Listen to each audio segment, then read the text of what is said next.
Clown World News presents Memory Hold. In this segment, we dig into the memory hole and report on the incidents and events that the media refuses to talk about because they do not fit the white supremacy narrative that is promoting mostly peaceful anti-white hate crimes.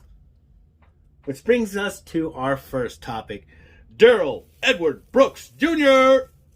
Look at him. He's just such a winner. He's been winning, guys. He's been winning for a while. He won a little bit. Look at him. No, honestly, this is the scumbag, racist trash that was so oppressed by white supreme pizzas, everybody, that he had no choice but to commit mass murder against a white devil. So, on November 21st, 2020, Darrell Brooks Jr. drove a Ford Bronco onto a parade route in Waukesha, Wisconsin, and drove over many of the people attending or in the parade, killing 6 and injuring 62 others.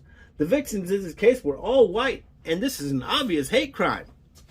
But, you know, hey, it's only reparations, guys. I mean, come on. Look at this guy. I mean, he's wearing the thing on his hair. It's fucking winner, guys. Fucking winner. Look at him. Look, your tax dollars paid for this asshole's glasses, and then you got a fucking stimulus check, probably went and bought a Bronco and ran over a bunch of fucking white people. Good job. However, the media will not talk about it anymore. As a matter of fact, the day that it happened, they were all saying that the suspect did this on accident while fleeing the scene of another crime. Well, you stub your fucking toe on accident. You know, you drop a glass and it busts all over the motherfucking ground on accident. But you can't run over 67 people on accident. That's fucking impossible. They would rather lie through their teeth than to tell you the truth, because the truth is, America is under siege by a menace of liberals and black racists who are programmed by media and the education system to blame society for their problems and tells them that white people are the enemy. So is it any wonder that a degenerate woman-beating piece of trash like Darrell Edward Brooks Jr., or Deb as he's known at the county, because they just traded his ass for some soap. So he's putting Kool-Aid on his lips and he's going to be somebody's bitch. Would take them up and kill as many white people as possible? Well, I'm not surprised one iota. We all know which race does most of the crime, murder, and robbery in this country. We all know that these people and their crime culture are destroying our country because of the original sin of slavery. Everybody, you deserve to pay because slavery happened once. But too bad it happened to every race on the planet at some point, and everyone else was able to move on. But since the Democrat Party and the Communist Party can get power by constantly making you a victim, you continue to cry about it.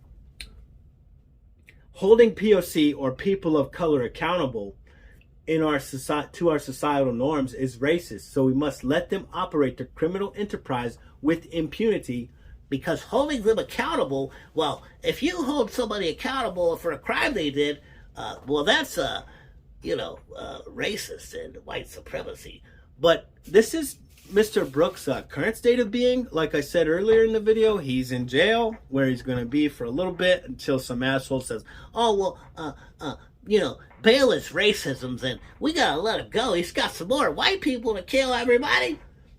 But on a serious note, here are the victims of the crime.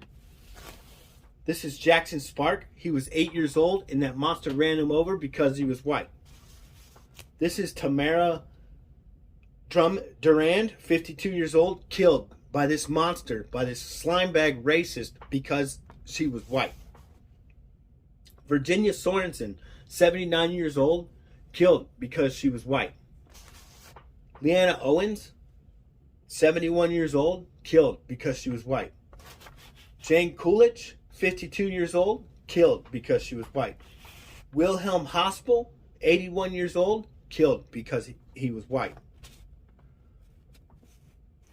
In the vein of never forgetting, we must also never forget the people who brought us this bullshit. This is the DA, the progressive DA in Waukesha, Wisconsin. His name is John T. Chisholm. He let our friend out on $1,000 bail after he had already ran over his girlfriend prior to the act of terror. The man is a progressive who believes that bail is racist. Never forget. And we need to start holding these people accountable, because everything's not racist. They're just idiots. And finally, in closing,